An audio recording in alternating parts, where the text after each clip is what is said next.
मिलता है तो तापत्रय विनाशाय। हम सभी लोगों के पीछे 3 प्रकार के ताप लगे हुए हैं। दैहिक दैविक भौतिक ताप, दैहिक दैविक भौतिक ताप,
दैविक और भौतिक 3 प्रकार के ताप सारे जीवों के पीछे लगे हुए हैं।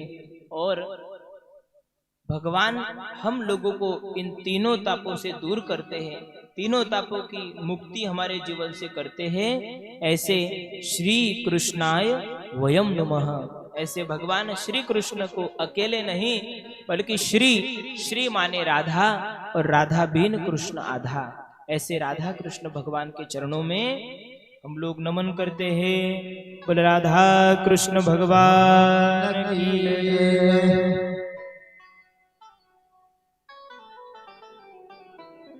बड़ा ही प्यारा नैमिषारण्य क्षेत्र है।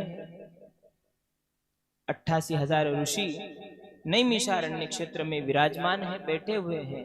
और श्री सूत जी महाराज ऊंचे आसन पर बैठे हुए हैं। और 88,000 ऋषियों में प्रमुख श्रोता के रूप में श्री शौनक जी महाराज बैठे हुए विराजमान हैं। और शौनक जी महाराज ने श्री सूत जी महाराज से प्रश्न किया। सूत जी महाराज से कहा कि हे सूत जी महाराज, हम जितने भी लोग यहाँ पर बैठे हुए हैं हम सारे के सारे अज्ञान से भरे हुए हैं। और आपका जो प्रकाश है वो कोटि सूर्यों की तरह चमकता हुआ आपके ज्ञान का प्रकाश है। इसलिए आप हमारे ऊपर कृपा कीजिए और आप हमें कथा नहीं बल्कि कथा का सार सुनाइए, जो कि हमारे कानों में एक रसायन की तरह हो। अज्ञान ध्वांत विध्वंस कोटि सूर्य समप्रभ सुताख्याहि कथा सारम् मम कर्ण रसायनम्। अज्ञान ध्वांत विध्वंस कोटि सूर्य समप्रभ। हम लोगों के अंदर अज्ञान भरा है और आपका ज्ञान कोटि सूर्यों के प्रकाश के समान प्रखर है। इसलिए हे सूत जी महाराज, आप हमें सुताख्याहि कथा सारम, आप हमें केवल कथा नहीं बल्कि कथाओं का सार सुनाइए, जो हमारे कानों में रसायन की तरह हो। क्योंकि हमने सुना है कि एक चिंतामणि नाम की मणि है।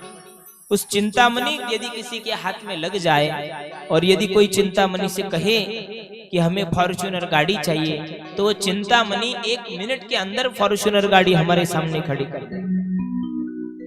और एक कल्प वृक्ष नाम का एक वृक्ष है, जिस कल्प वृक्ष के नीचे बैठ करके मन में कल्पना करो, जो भी कल्पना करो वो कल्पना 1 मिनट में सत्य हो जाएगी।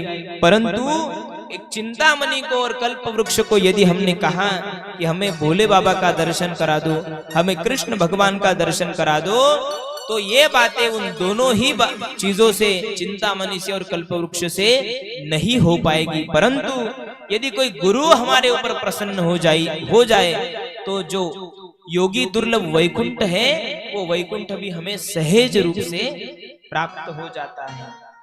चिंतामणि लोक सुखम सुरद्रुः स्वर्ग सम